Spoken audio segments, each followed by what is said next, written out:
Hi, this is Brandon Smiley from ThirstGym.com. Today we're talking about an exercise called the Band Pull Apart Super Series. This is a good old classic exercise that I took from David Allen from MBS down in Memphis. I've made one minor modification to be able to make it usable in our space with the amount of youth athletes that we work with. But for the most part, much of the whole Super Series is intact from the way I learned it. So you need some kind of mini band or micro mini band, depends upon the strength of your athlete and your client. Mini band for the average adult is probably going to be an okay place to start. You might even start them with a micro mini band, especially your youth athletes.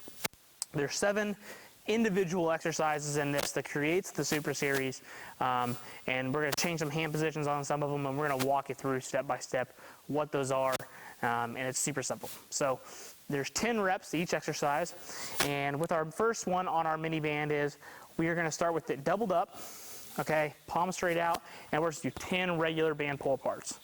Okay, so we just perform 10 good old fashioned ones, make sure our shoulders are coming together. Then what we're going to do is we're going to take that's number 1. Then we're going to make sure our palms go up. Okay, so we're going to be a supinated band pull apart, and we're just going to do the same thing. Knock out 10 reps. Okay, number 3, we're going to go to single band. Okay, elbows come into the side, hands are pronated and down, so we're at a 90-90 position, and then we're just going to take the band and we're going to pull it apart there. It's a very small motion, okay? It's not this. That's what your clients will want to do. Elbows stay pinched in, pull apart as much as you can. Not very big. Number 4, same position, palms up or supinated, exact same thing. 10 reps there. This is where I made the change from David Allen. Number 5, we're going to go 90-90 position up by our face. Palms down, so pronated position here. We're going to maintain this, and we're going to pull this apart the best we can.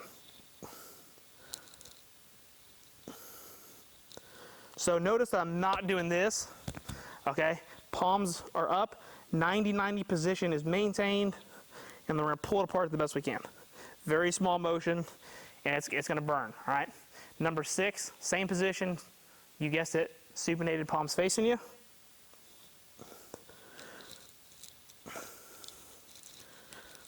Okay, so once we got our 10 there, the last one, we go back to the doubled up position, hands good and wide, band's going to come back up over our head, and we're going to pull down and apart, and the band's going to come to the top of our traps. We're going to be here, pull down. Brief pause on the traps there. So it's going to look like this from the rear.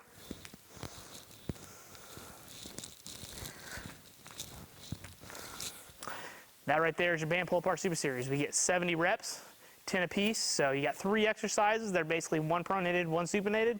The last one's the overhead reach with the pull down. Why would you do this? 1, lots of volume in terms of external rotation. Okay, we need external rotation. We live in an exertive life, but unfortunately, we also do a lot of internal rotation with our shoulders. When we write, when we hold on to stuff, when we type, when we drive, we're internally rotated in terms of that aspect of our life. So improving external rotation at the shoulder can help strengthen that, potentially improve posture.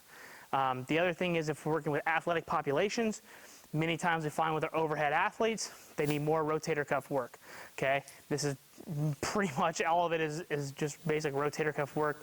There's a little bit of rhomboids and traps involved as well, but primarily we're warming up the shoulder girdle and working on more external rotation. So we really like this as part of our warm-up with our overhead athletes population.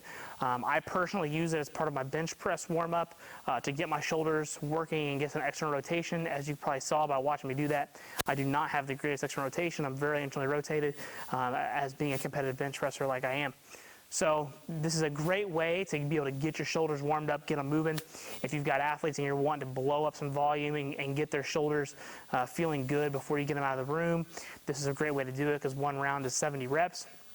So again, it's a very, very simple series of exercises you can put together to get your athletes a little bit of an advantage in terms of warm-ups or finish out a training session. If you have any questions, feel free to leave in the comment section. Thanks, have a great day.